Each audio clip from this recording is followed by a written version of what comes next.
There's no place to escape to. This is the last Podcast. On the left. That's when the cannibalism started. What was that?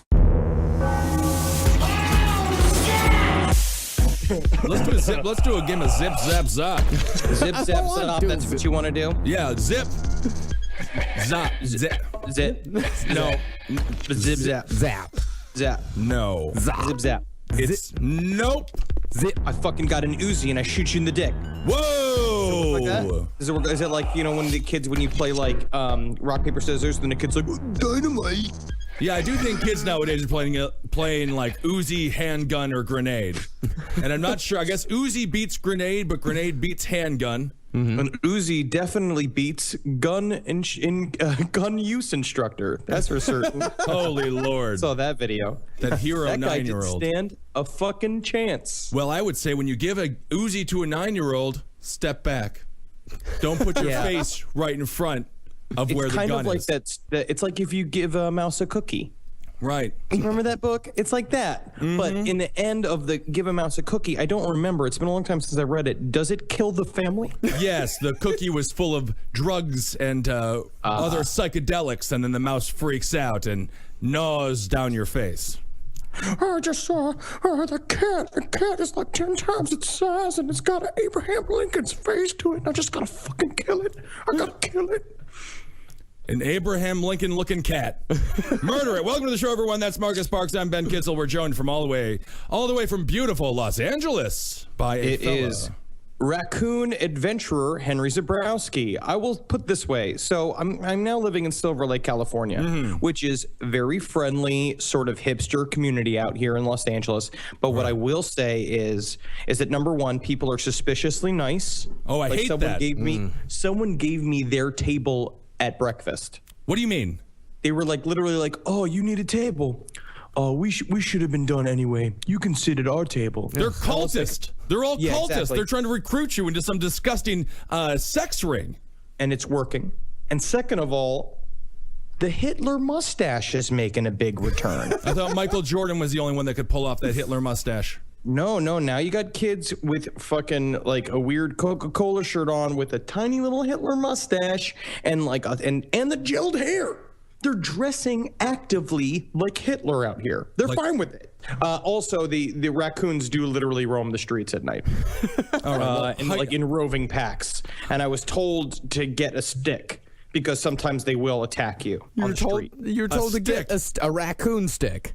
Yes. To carry around with you while you're jaunting around the neighborhood? I don't know what the fuck's happening in the city, but these raccoons are treated like royalty. They are let go. There should be a dude out here with a fucking scythe just cutting through these raccoons. If the Dan Aykroyd, John Candy movie, The Great Outdoors, taught us anything about raccoons, they're cocky, and they're assholes, and they're rude. I'm very excited about today's episode. This is going to be, it's a two-parter. This is the first half of chemical testing in the U.S. government. A little bit different than MK Ultra. This is about really finding the best chemicals to destroy the most amount of people. And who do we practice on? Our own soldiers. The best part about this, the thing about this topic is that you can definitely see how MK Ultra could have used the data that came from Edgewood Arsenal in Maryland, United States, which was a chemical weapon testing facility. Marcus will illuminate this further, but it's very interesting to know that like a lot of information came out on testing various weaponized gases on our soldiers and psychedelic drugs to sort of, as we've already talked about it for MK Ultra, they're trying to make a super spy. This was to try and the idea was they were trying to protect our soldiers by learning how to properly protect them from gas and psychedelic warfare. And this, of course, this started after World War II. And if you remember our soldiers during World War II, they were kind of duds. And then we sent some people out to Vietnam, some of the coolest guys around, listening to Creedence Clearwater Revival and things like that. Well, they definitely were more violent in Vietnam. Yeah, they had to be. Except for on the beaches at Iwo Jima, because those people were like fighting with swords and shit. Yeah, it was a wild time. So the Edgewood Arsenal facility from 1955 to 1975 was a place where the U.S. Army Chemical Corps conducted classified medical studies.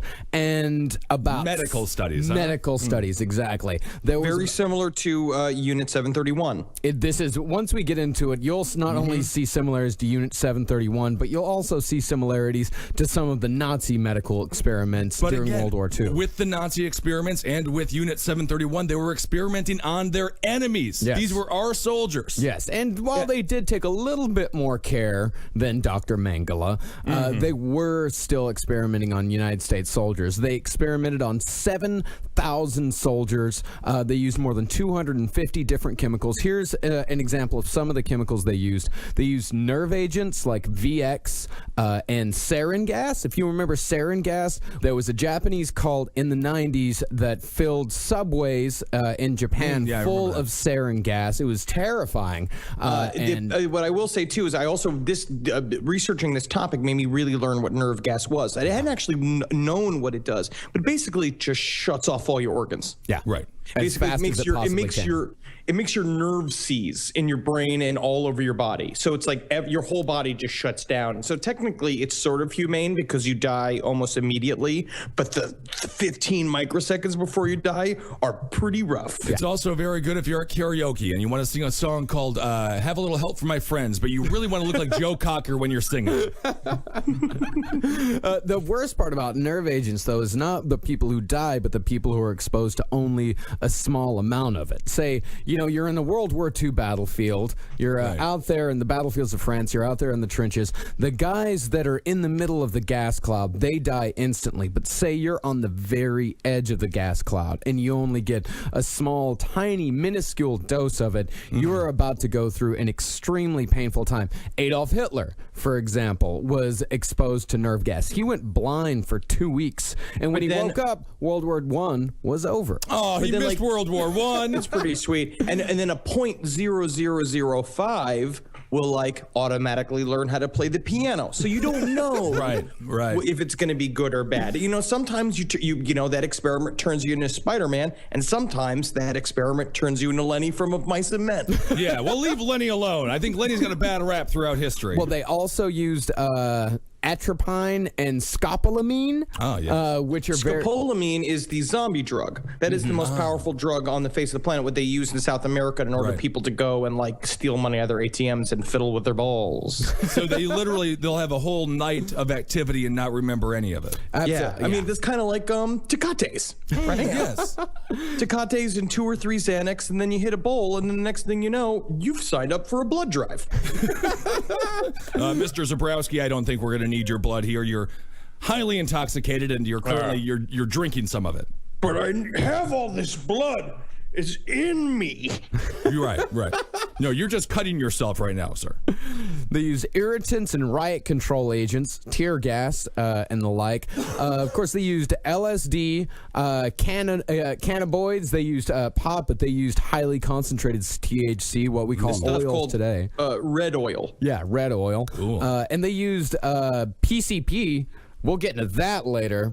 So much fun. Yeah, it's really fun. much fun. That's really funny what they do with the PCP. And they also used a chemical compound called BZ, which is extremely powerful. The effects last over a period of 3 days, and we're going to get into how they use that to really fuck with soldiers during certain tests. And how is this different than a weekend at Charlie Sheen's house? That is voluntary, and I think you know what you're going into with Charlie Sheen's house. That's true. Yeah. But Jenna Jameson isn't there just telling everybody how things used to be. And of course, they also experimented with alcohol and caffeine on those guys, although that was definitely on the lower end of the spectrum. Yeah, And I will say that I'm doing tests is pretty similar to Edgewood in that effect in my apartment here in Silver Lake, California. Right. So some guys were just full of LSD, other guys were sarin, and other guys just walked out of there being like, I love Colombian coffee. I can't get enough of Colombian grade coffee. Yes, I gotta tell you, I can't tell any difference between the crystals and the ground coffee. This is unbelievable. That guy went on to become CEO of Folgers. Yeah, Edgewood went on to make all of those gotcha commercials from the 1980s, switching crystals for real coffee. Edgewood did actually do some good things. Before we get into the terrible stuff, Edgewood did do a couple of things to advance the cause of humanity. They were the first to design Kevlar vests, bulletproof vests. And they learned that the hard way each time. That's the problem with that experiment. Well, we shot one guy without any vest, and then we put a shirt on somebody. They both died.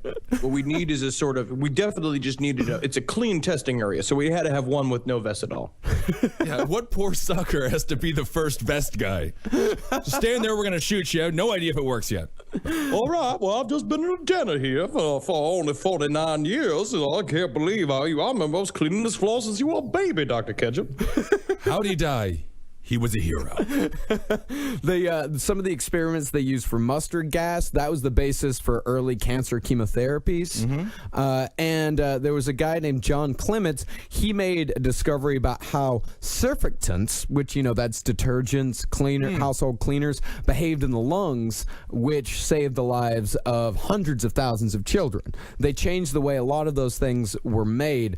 These things that were, because in the 50s, we used a lot of stuff that killed a lot of kids. Right. Because we just didn't test it. We didn't really know what it was. We just put a bunch of compounds together, found out that it took a stain out of a carpet and put it on the market. Right. But Now, these were this is my problem. Were we killing kids, or were we making further generations of kids stronger? That's a good point. So the beginnings of Edgewood. Edgewood has been around since the early 1900s. It's been around since World War I, because, of course, World War I was when the most intense bout of chemical warfare that the world has ever seen occurred. Like, it was every single battle. Well, not every single, but most of the trench warfare battles were decided through chemical warfare, and it was horrific. It was the worst deaths imaginable. They also had no idea what they were doing. Gas mask technology was also way far behind, and so No, they it were was just put your underwear on your head. It's not even that much of an exaggeration.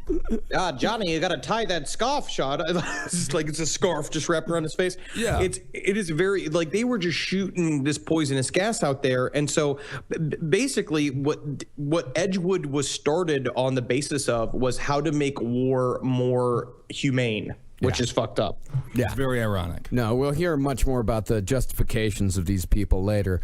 This is what an Army private wrote in 1918 concerning Edgewood. He said, Everyone we talked to on the way out here said we all coming to the place that God forgot. They tell tales about men being gassed and burned. Gassed and burned. yeah. You'd get a tight little girl walking around. She'd get all the boys real good, stiff and hard till you. It was this new syndrome. It's called the blue balls. Have you seen it? Your balls become so full of juice and semen they become blue to the texture. So well, it's a torture in and of itself. You're equating mustard gas to blue balls. So 1941, Franklin D. Roosevelt appointed this guy named Alfred Richards, who was a respected pharmacologist, to coordinate wartime medical research. Year after that, Richards decides, okay, we've been testing on animals for a long time, but we really need to use humans. Yep. Who are we going to use? Soldiers. Yep, done testing on those pesky animals. It's time to up your game. Oh, and the testing on animals that they filmed a ton of this stuff. Like all of this stuff that we're going to be talking about today, like this is all well documented. A lot of the research that we got was from an amazing series of New Yorker articles. It was like These baseball. New Yorker articles, and then also this. Hold on 1 second. This is where the testing went, but another level though, like baseball. Remember, Babe Ruth was playing and Mickey Mantle, but then that was a fine game. What made it better? Jackie Robinson. They're stepping up their game. And also the documentary Bad Trip to Edgewood that features a lot, because they filmed everything. Yes. And they hit it. It's an hour long. It's an hour of basically just pure Edgewood material. And this shit is fucking psychedelic. Just it's watched just like it, yep.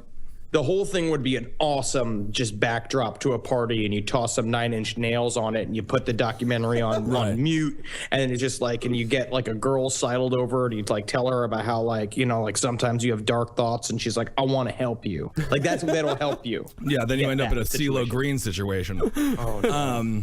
But that is funny that you mentioned that. I guess we'll get into more of that in part 2. But the one thing about the bad trip in Edgewood, I think that wasn't so much the drugs. It was the military instructor screaming at him. Acid and just being scolded is awful. Yeah. But we'll talk about that later. Yeah. That'll be in part 2.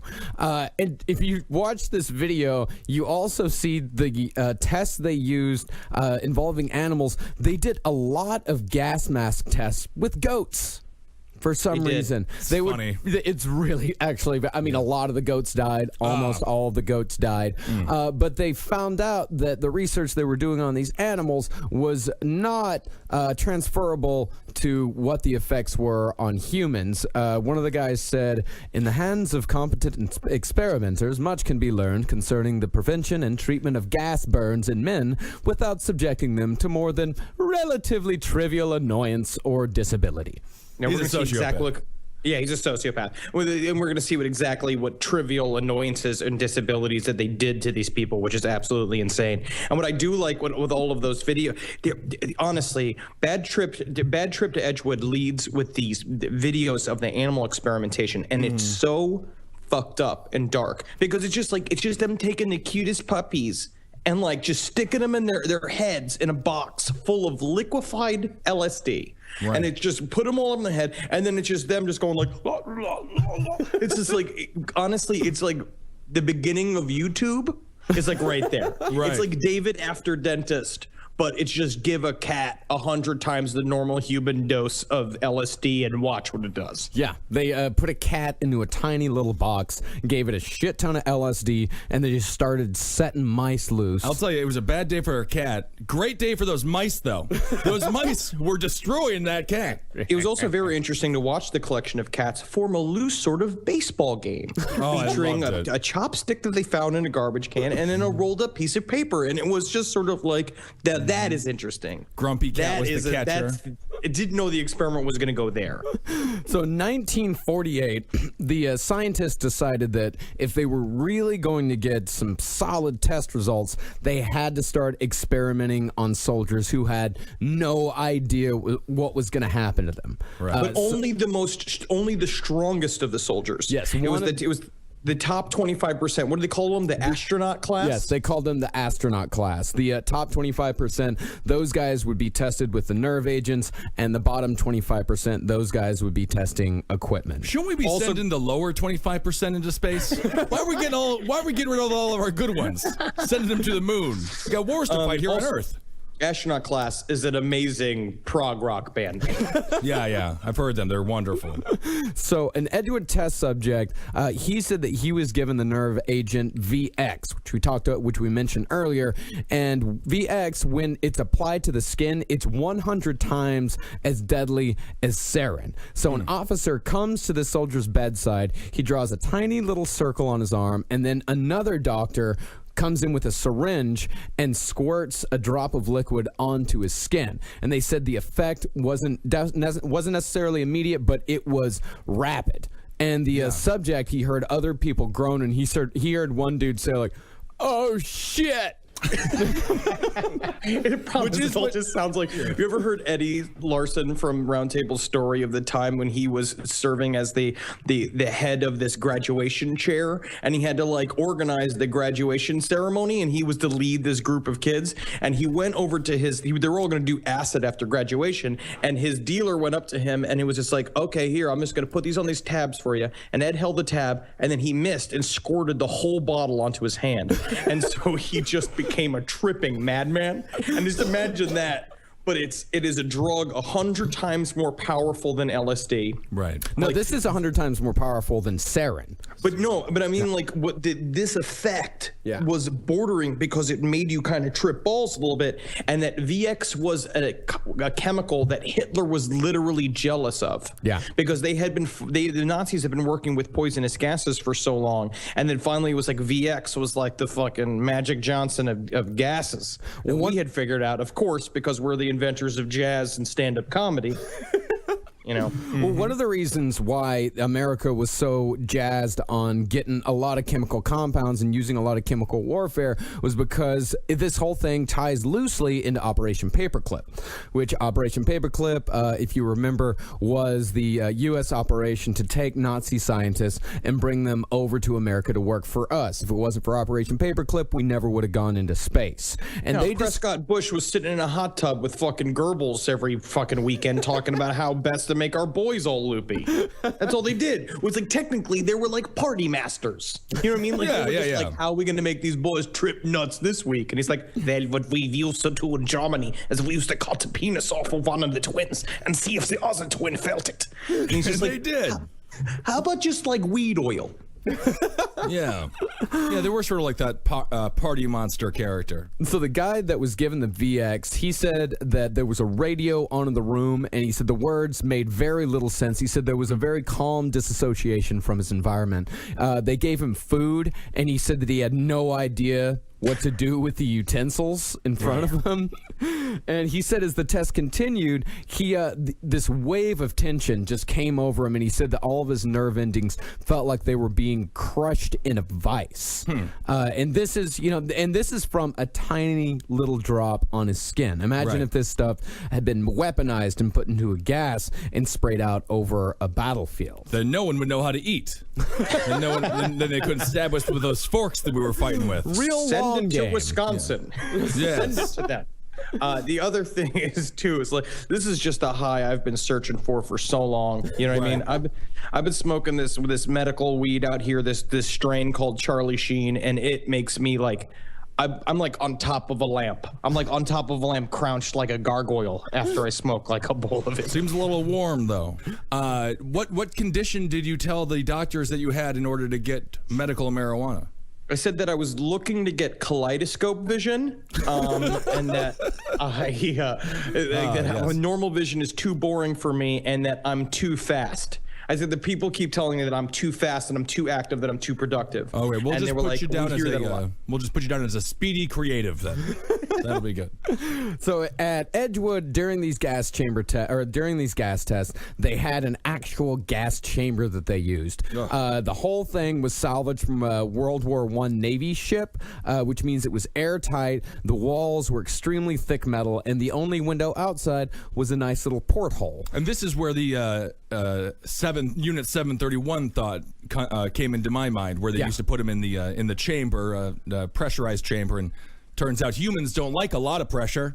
That's why we live right here on Earth. No, we pop like little grapes. Yep. The other thing is it's like, but I feel like, should we not have learned from the term fucking gas chamber? Should we not have learned from that term at this point? Can we call it like, this is our gas nook?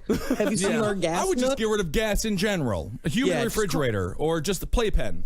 Like experiment room. You can call it anything, and you make it like Navy themed, and you put like the porthole, and you do like fun, like, you know, you draw like ocean scene on the wall, like a nice mural with like Captain America on it. Absolutely. So this chamber was a perfect cube. All dimensions were 9 feet, which is not a lot of space. That's really, really fucking small. And the only source of light inside was a 100-watt bulb mounted behind an explosion-proof shield. And they had in this 9 by 9 by 9 foot room up to 7 men at any given time. And they were all tripping nuts. Well, I mean, that's what these guys, they weren't tripping nuts at the time. Okay. These guys, they participated in chamber tests, and they told them when they were going to go into this chamber, they told them that they were going to be testing summer clothing. Ooh, so it was like a J. Crew catalog, and they're just going in there with their Nantucket shorts on and fedoras, just being like, "No, this is going to be a fun party. I hope Barbie's there." And they were told that they were doing this in exchange for extra leave time before being sent overseas. Well, you hear that a lot from witnesses on Bad Trip to Edgewood, and they all say the same thing. They were like, "Hey, would you rather pull another lab latrine duty, or would you rather come to Edgewood and try some cough medicine?" And they're all like, "Yeah." So all these people volunteered, basically thinking they were getting the easy way out of like doing chores in the army, but instead they were gassed in a tiny room. They were lied to. They were all lied to. Yeah. Well, and it wasn't even until they arrived at Edgewood that they were told that they were going to be doing gas chamber tests. And even after they were told that they were doing gas chamber tests, the officials refused to tell them what they were about to be exposed to. So it's like you line up. And then what they did is they lined these guys up. Sometimes they were dressed in protective clothing. Other times they were completely naked. And it's like, how do you feel when you're just like, well, Brian's got a whole gas mask on. Why can't I just get a gas mask? Can I have a gas mask too? No, and now give me your pants as well. You mean my balls are gonna be out, and he literally has a suit of armor on. All nude. So according to the protocol, the door could never be open for longer than 5 seconds. So these guys are lined up, sometimes naked. They have 5 seconds to run inside and get the door shut, because if they didn't get the door shut in time, too much of the gas would go out into the air and the experiment would be ruined. So to about 10 seconds before they were about to leave, after they'd been in there for a while, the attendant would bang on the door. They're like, all right, boys, 10 seconds, be sure to get out. And then as soon as they opened the door, they ran out again, had less than 5 seconds. No matter what had happened to them inside, no matter how badly they were burned by gas, no matter the respiratory problems that they had, again, 5 seconds to get out. And by the way, there was a handle on both sides. One on the inside, though, didn't work. But I like that, though, because it trained those guys not to get in the way when you're going into a Dwayne Reed or when you're going into a Walgreens. I hate when people open the door all slow and they mosey on out. Get in there! Get out of there! Also, these guys would be superstars at a bar bathroom. Oh, absolutely. Any sort of concert outhouse, these guys know how to open and close a door and get out. So when they were testing protective clothing, they did what they called man break tests. And that sounds like a great test to be a part of. So they put these guys in protective clothing, they put them in gas masks, and they left them in this chamber for anywhere between 1 and 4 hours. Okay. And then what they would do is they would play with the humidity and temperature of the room. What they were saying is an amount of gases. So they leave them there for hours and then see how they could handle. They wanted to simulate jungle temperatures, because at this point, literally, and this was during the lead up to Vietnam as well. They had already known. Because we did the Gulf of Tonkin and basically forced ourselves into Vietnam. They were knowing that we were heading into jungle warfare soon. Yeah. And so they were trying to create a line of protective armor for people, because assuming that the Viet Cong or whoever we were fighting was going to use weaponized gases and not a series of bamboo-laden booby-trap tunnels. Yeah. Which we should have been training for this whole time, which they should have been doing as fucking obstacle courses. It was mostly Dookie that brought us down, actually, in Vietnam, if you really think about it. Well, our eyes were all on Russia at this time. Of course, this is when the Cold War is really starting to ramp up, and we knew that Russia was testing chemical weapons just as much as we were, and we knew that they knew that we were testing chemical weapons. So we're trying to be in a chemical... we're in a race with Russia with everything at this point, but we're definitely in a chemical weapons race. So I will say we definitely won the race of dental care.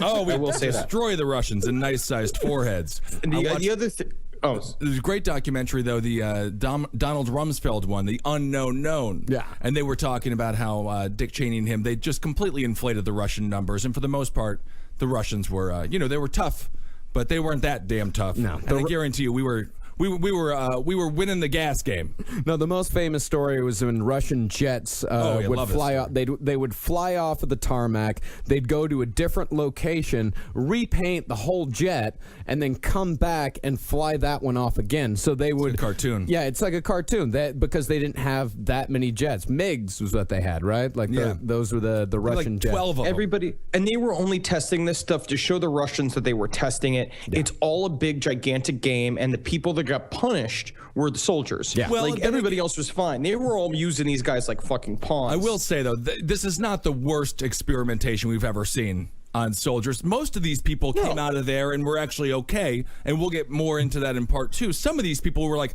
can I come back next weekend? I love that LSD. That's what Dr. Ketchum, the guy who was in charge of the LSD test, was like. That was his big point at the end of Bad Trip of Edgewood. He's like, you guys always bring out all these people who say they're all depressed and screwed up, but there are several people who said that it made them pretty groovy. Yeah, well, you know what those people were given? They were given Demerol. The people who said, like, I found that out in the New Yorker articles, that the people who said, like, this is amazing, those guys were given Demerol. They were given a sedative. They won the lottery. Michael Jackson juice and feeling amazing.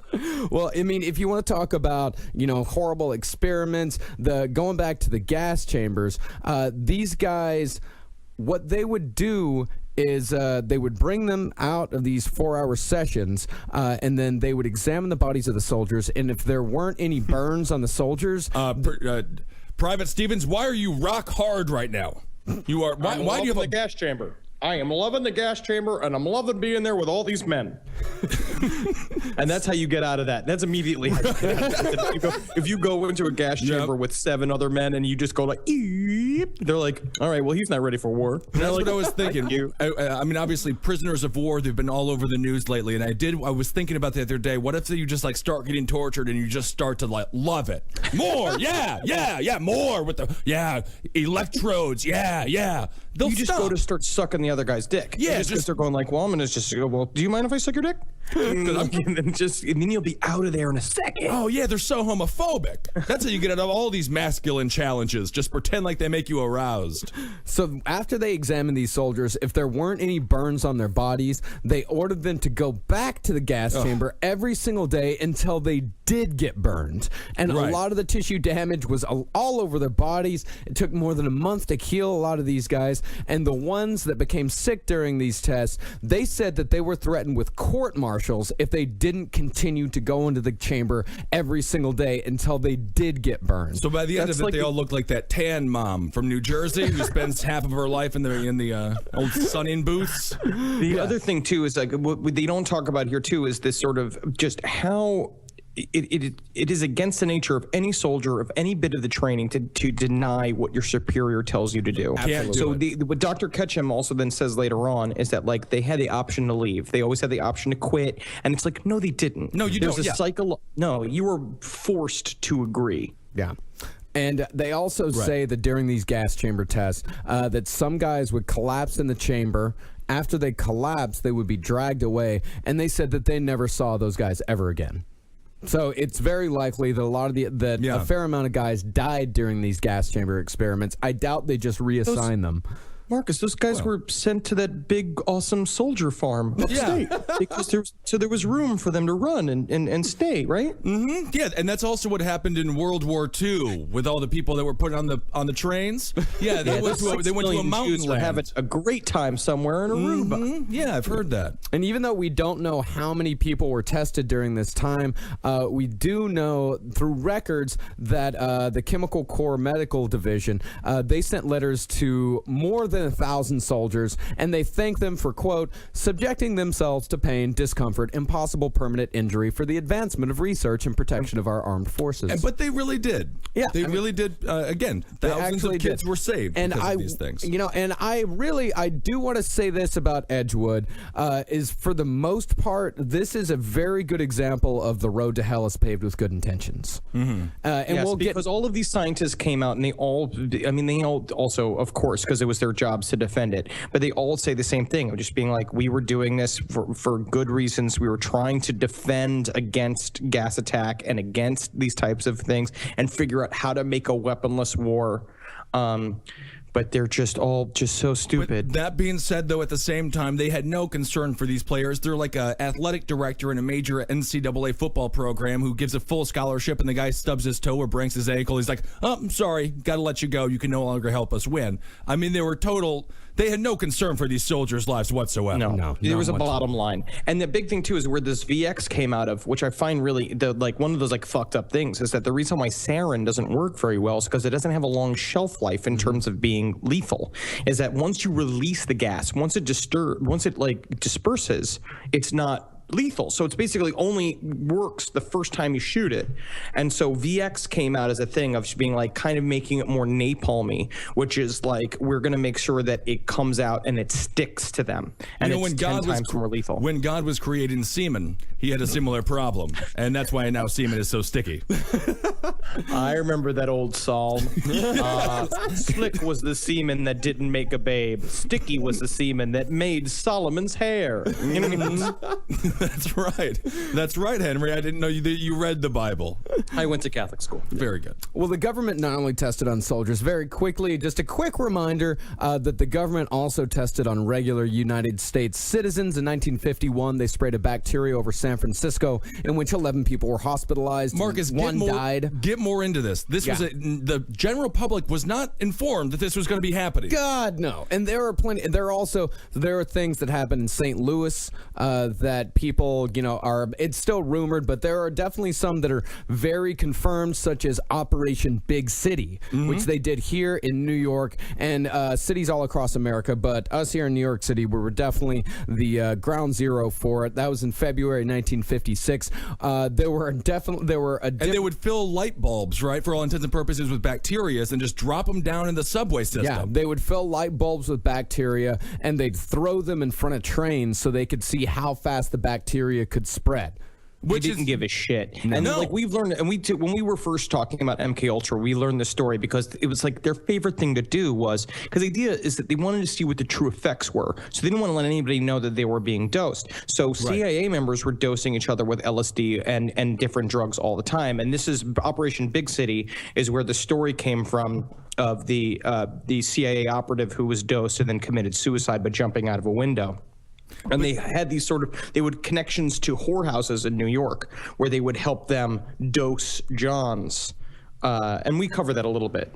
Yeah, we've covered this in our chemical war. We had a chemical warfare episode a long time ago, and we also covered a little bit in MK Ultra. But I mean, it does. I don't know if the CIA introduced crack in the 70s or 80s or whatnot, but it certainly doesn't seem like it's outside of their wheelhouse. They literally were testing unbelievably dangerous bacteria on random strap hangers in New York City.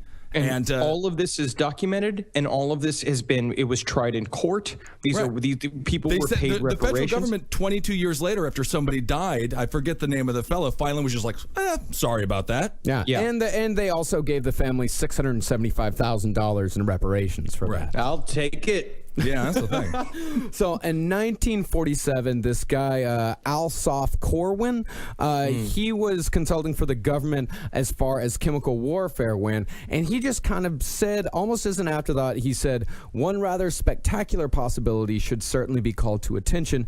This is the possibility of producing mass hallucinations and uncontrollable hysteria by intoxication. It was a throwaway line. It was just like, and this is also interesting. Well, that was we could probably produce mass hallucinations and uncontrollable hysteria. But, in the end, we would need some kind of awesome rock music to supply that as well. Right. I was going to say, I think the chapter head was like, how to make 4th of July better. That's the problem, is that if you take all the sinister stuff out of this, I'm just be like, fuck yeah. I know. Up, man. It doesn't matter what we say. I'm still sort of like, I'm going to volunteer. Yeah. So this guy, L. Wilson Green, he took that sentence and he ran with it. He combined that sentence with all the Army's research that they had done over the last, 30, 40 years on nerve agents. And he wrote a classified report. It was called Psychochemical Warfare, A New Concept of War. And I think this right here, we talked about it earlier, but this little paragraph right here, this is the basis of all of this. He said, throughout recorded history, wars have been characterized by death, human misery, and the destruction of property, each major conflict being more catastrophic than the one preceding it. I am convinced that it is possible, by means of the techniques of psychochemical warfare, to conquer an enemy without the wholesale killing of his people or the mass destruction of his property. Let's blow people's fucking domes apart. Yeah. Yeah. I was just like reading all this last night and just fucking listening. I looked up a bunch of Hendrix and I was just getting high as shit. Yeah. And just listen to Hendrix just going like, woo, woo, I'm working in the army. Well, a lot of people do believe that Jimi Hendrix was a CIA experiment. Yeah, it's very possible. Hey, man, it's a pretty fucking groovy one. And I'll I take would agree. 9 more of them, please. Yeah. Because it's better than whatever Iggy Azaleas are going on right now. What is the logic here from this guy then? So again, like you were saying, the road to hell is paved with good intentions. He was trying to create a more... He was trying to create a war without killing. So is he would just... ridiculous. Everyone just freaks out and Yeah. starts dropping trow and dancing, or what? He was trying to create a war in which the soldier of the opposing country could be incapacitated, Right. rounded up, and kept imprisoned. Which is interesting because now we're seeing the same thing happening, but it's with technology. So instead of now, it's the way now they're doing the same thing with drones and robots for our soldiers, which is the idea of taking the human element out of war. Because then what you'll do is war can happen constantly. Oh, yeah. And that's kind of the idea, is that like there is that sort of 1984 edge to this, which is a country is more profitable when it's in wartime. Like, how do we keep war going all the time? Death is very unpopular with the people. They hate seeing 6 million people die because everyone gets all fucking bummed out. I So mean, how it do we depends, make it though. so I don't it's think cool? a lot of people enjoy watching the enemy die, you know? I mean, I And think everyone's they got- do, but I mean, the more people die, the less consumers you have. I don't think that they do. They talked about this. That's the reason why there's even right now, there's a controlled effort to make sure that no footage of dead soldiers and dead of soldiers course. in Iraq are shown on American news front. That's like the problem with this sort of like this weird, you'll see it because now what they're doing is like they're letting that ISIS reporter, that the beheading get leaked so that people will rally behind us going to fight ISIS. Well, they will not show American shoulders get murdered because that makes everybody all fucking sad. Yeah, Well, it's the of course. difference between Vietnam and the Iraq War. It is In one of the Vietnam- great ironies of the ISIS situation, though. They're always saying that this is an ISIS propaganda film, and it is to some degree. And we're but it spreading works it. the exact same way for us, you know?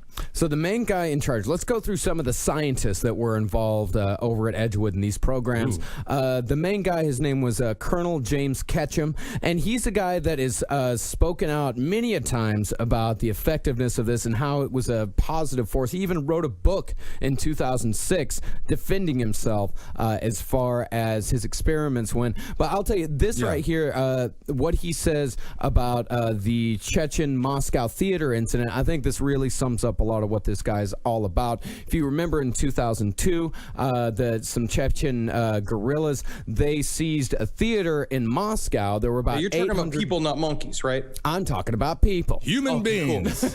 They might be Russian, but they're still people, Henry. She's saying, it's a gorilla's joke. Yeah. Yes, okay. I got it. I didn't. It went right over my head. Yeah. What do you, real quick, Joe, what do you think about those videos, those ISIS videos? And we'll talk about it on Abel Against Top Hat, but do you think those are staged? I think that part of it is, yes. Right? Because there's no way you can behead somebody with that little knife. No, and not that quickly either. Right. It takes dismembering a person is very difficult and very time consuming. Very No, and interesting. we're helping them make it. I wouldn't be surprised if you got fucking, what's his name, back there. You got Francis Ford Coppola filming the whole thing. You like think fucking Coppola's in Kubrick. on it? Nah, I think Tom I Savini. think Nicolas Cage would be asking for a role if Coppola was involved. No, they got Tom Savini back there working for him. They've got a gun to his daughter's head. And say, Right. fucking The crotch do it like gun the from thing. Desperado. The crotch gun from Desperado is like fully loaded, and he's like, we make these for real.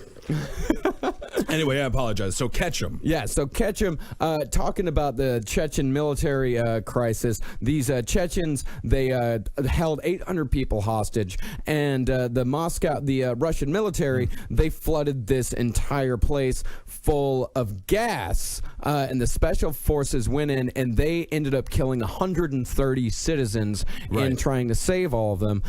But Ketchum said, it's been looked at by some skeptics as a kind of tragedy. They say, look, 130 people died. Well, I think that 130 is better than 800, and it's also better as a secondary consideration not to have blown up a beautiful theater. Oh, yes, that's right. It was a shame when they tore the theater down that Abraham Lincoln was shot in. It was a shame to see it go. Another scientist was a guy named Van Murray Sim, and This guy is amazing. he is a character. What was Ketchum's role, though, in the actual experiments? Was he the one who was giving all the doses of LSD? He was like the that? lead scientist. He wasn't the guy in charge of the entire thing, but he was one of the main scientists. And like I said, he's the one that's spoken out about it the most. In defense of it. In defense of it. Right. And He's the guy who I would argue he's the only one speaking out in defense of it. Because what he did was, because he likes to say a lot of stuff that the soldiers then refute, where he says that they were given ample time to ask questions, that there was a certain amount of blind testing that had to happen, so they could not let them know exactly what was going on all the time. He said that they technically had the ability to drop out, but no soldier would, because they're trained to obey orders, and it's like, and obey their superiors. Well, and also, another thing with the dropping out, I mean, and a lot of these people who were victims of these experiments, they had extreme psychological damage. But if they would have gone to the doctor would have said, "Get out of here. You're out of the military," and they all had families. It's like any other problem where it's like basically all these guys were kind of promised, hey, when you're out of the army, we'll make sure you're okay after all this, but then none of them did. No, they were just given a bunch of cardboard and crayons to write their homeless signs with. Yeah, there was zero follow-up as far as checking these guys out to making sure they were okay over the years. Zero. So this guy, Van Murray Sim, affectionately known as the Mangala of Edgewood. Then it's the most affectionately you can give that nickname. You know what I mean? Because you can technically call me Mangala of Fish Tacos, but only because of what I do to him. Yeah, sometimes you mix him with the beef tacos. Just to see what happens. And Van Murray Sim, he was special in the way that he made a point of trying every single drug before they were tested on soldiers. Well, he loved this shit. Oh, Right. He loved it. Sometimes when he tested the drugs, all of the doctors at Edgewood would crowd around him, and he would just sit there and say, "Henry, I am trying to defeat the compound. He's a huge dude. He was like over 6. You want to see? He's about Kissel's size. Yeah. He's like bigger than Kissel.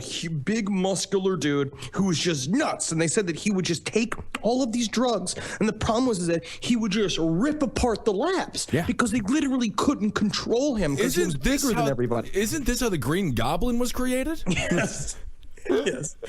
So this guy in 1953, he'd been working not only with the military, but also with the New York State Psychiatric Institute. He traveled to New York City and he gave a bunch of this compound called EA 1298, which was a version of mescaline. And the doctors who had a secret contract with the U.S. government injected it into a guy named Harold Blower, who was a professional tennis player. Now that is a bad right turn for a professional tennis player. Technically, you should be doing like camera commercials, like Andre Agassi. Right. And he was actually just in this institute just for depression. It never told that he was part of a military experiment. And what happened to him after he was given this drug? In this order: shock, coma, death. Yeah, he died. He didn't go on to win Wimbledon, huh? Wimbledon. Wimbledon. You tell me you kind of tennis players in Wimbledon. Wimbledon. And even the people at the institute, they didn't know what they were giving this guy. Sim just walked up to him and was like, "Hey, give him this shit, see what happens." And since they had signed a contract, they had no choice but to do it. And one of the researchers actually said, this is a direct quote, he said, "We didn't know whether it was dog piss or what it was that we was giving them." Jesus Christ. Yeah. But also, the thing about these guys, too, is that, like you remember, every time these guys got a dose of something, it is 100 times more than what you would normally do. Like literally pure. 6 to 100 times. It's pure. Yeah. It's kind of like how when the government does tests on like marijuana and their big things, it's like people who smoke upwards of 10 marijuana cigarettes a day. And it's just like, if I smoke 10 joints a day, I wouldn't move. You might become a great rapper. You never know. Maybe. That was the thing with the monkeys and the marijuana experiment. They just filled that room. They just hotboxed. I mean, no one smokes like that. Liquid LSD. Right. A cloud of liquid LSD that's being forced into your face. Like, it is a great 4th of July. It's really not so much the drugs. It's just the surrounding their surroundings while on these drugs were so. It was a hospital. We'll talk about this later, but definitely, it's all horrible, and you're forced to be doing like weird activities. It's horrible. Yeah, we'll talk about it. So Sim, he was famous for giving people LSD without any warning whatsoever. He'd mix them into cocktails at parties. He'd put it into the water supply. Some people, he's an arch villain. No, more of a merry prankster, like a King Kesey type. Put an LSD in the water supply. That's insane. Yep. One test subject that he had euphoria followed by severe depression, anxiety, and panic. Another test subject said that intelligence specialist said that he was blindfolded and placed in an isolation chamber. But not everything that Sim sampled was deadly. He used Demerol constantly. He used LSD many times. He used red oil, which we mentioned earlier. He used that a ton. He once mixed a crystallized psilocybin. Yes, all this stuff. He just mixed all of this crystallized psilocybin into just water and just drank. Well, that's the drug that is found in mushrooms. And then he's like, everybody turned green that he saw.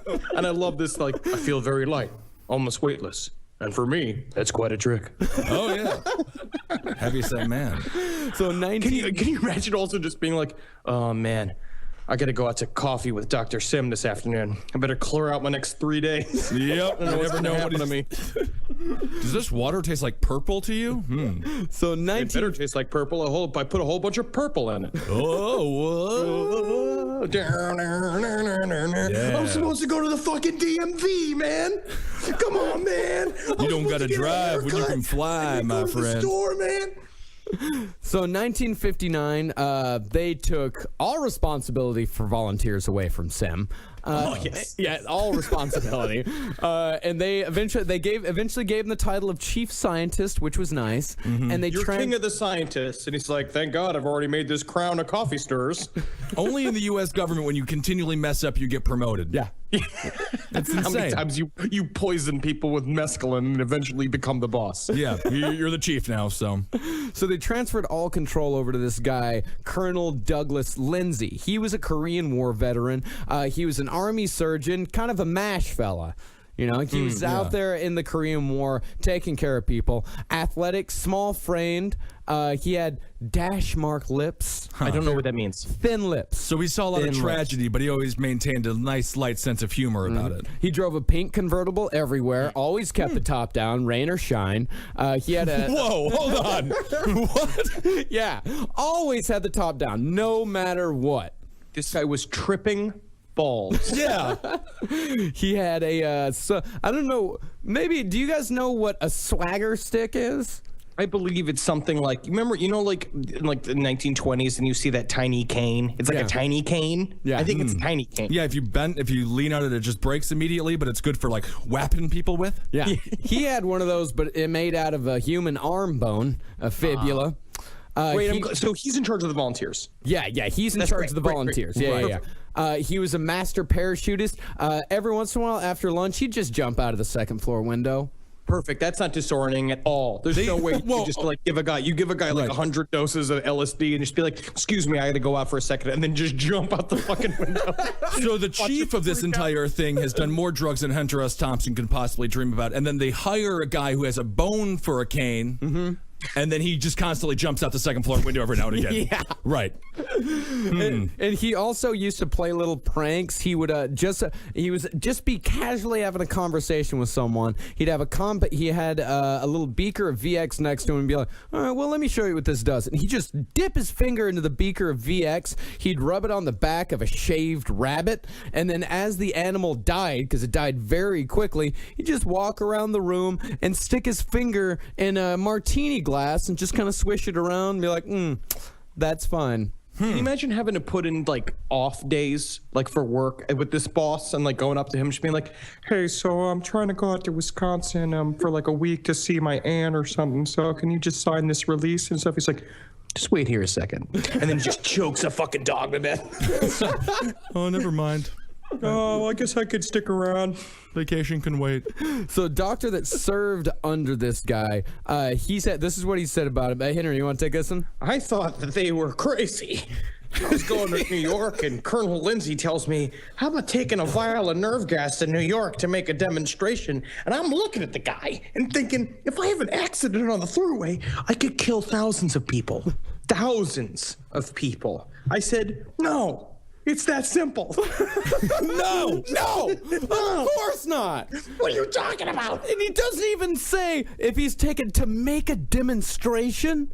I just imagine him just stirring a martini, and he's got like one of those like pink like bandolero hats on, and he's wearing like just overalls with no clothes underneath it, just going like, "Hey, how about you get that nerve gas and get a trip to New York? Huh? Take it on vacation."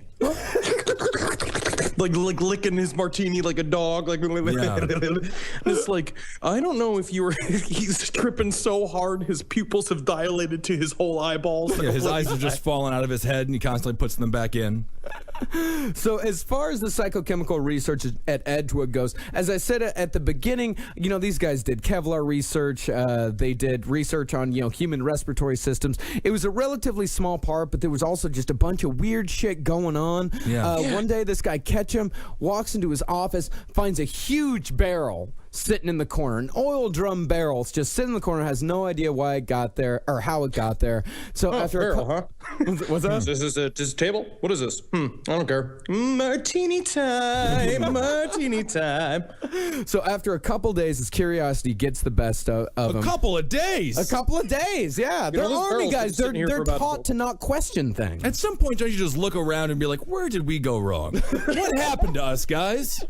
So he finally, late one night, he opens it up and he looks inside and he found dozens of these small little glass vials, and every single one of the vials had filled to the brim with pure LSD, and he calculated later what the street value of this barrel was. $1 billion. It also had 200 fake mustaches, a bunch of Vaseline, a bunch of like canaries, live canaries in there, all just shit. Because the idea was that you open the barrel and the canaries fly out, and that first fucking trips you up. That's and then cool, you got to dig through the fake mustaches and be like, "What the fuck is this barrel of fake mustaches?" And then nothing but pure fucking trippy dippy saliva town for yourself. And then at the end of the week, the barrel vanished. No one said anything to him about it. No one told him what it was for, why it was there. Where did it go? I mean, fuck, I don't know. The water supply?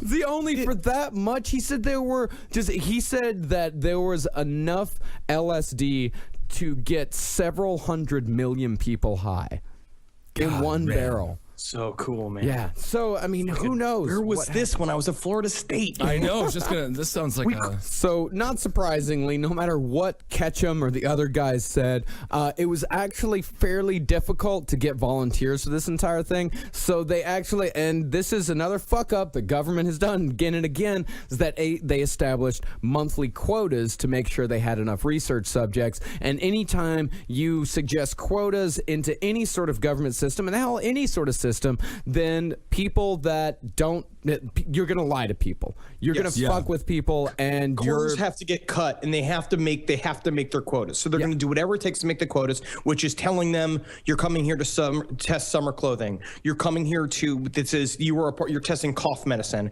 They started lying to these guys and not telling them what they were, and they would just show up into a doctor's office and get stuck with a needle, and they would be like, "What are you sticking me with?" And they're like, "That is classified. We can't answer that." Right. Yeah. And then they'd leave. Yeah, they tell them it would be human behavioral studies, equipment testing, medical research, and they'd always They didn't lie to him. No. I mean, technically no, but that's like saying like, "I didn't cheat on you. I cheated with you because you were in the same house." And they always tell them, you're going to get a bunch of shore leave. You're going to get 3 days leave. You're going to be in Maryland. Man, you can go to New York City. You can go to Washington, D.C. You can go to Boston if you want I would not go to New York right now. We just gassed the streets in New York. So you want to go to Boston, maybe. That'd be good.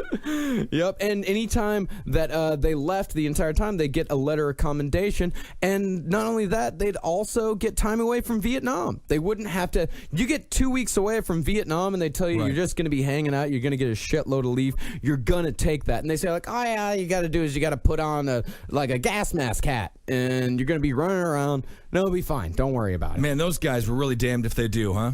Damned if they don't. Vietnam or going and getting drugged up by the U.S. government. Yeah. I'll tell you, my dad had my dad volunteered for Vietnam to get away from his horrible family, and then they just put him on a submarine looking at Cuba, and he literally lived like McHale's Navy. They just played pranks and got drunk and and the commander would just grind him in like Zabrowski.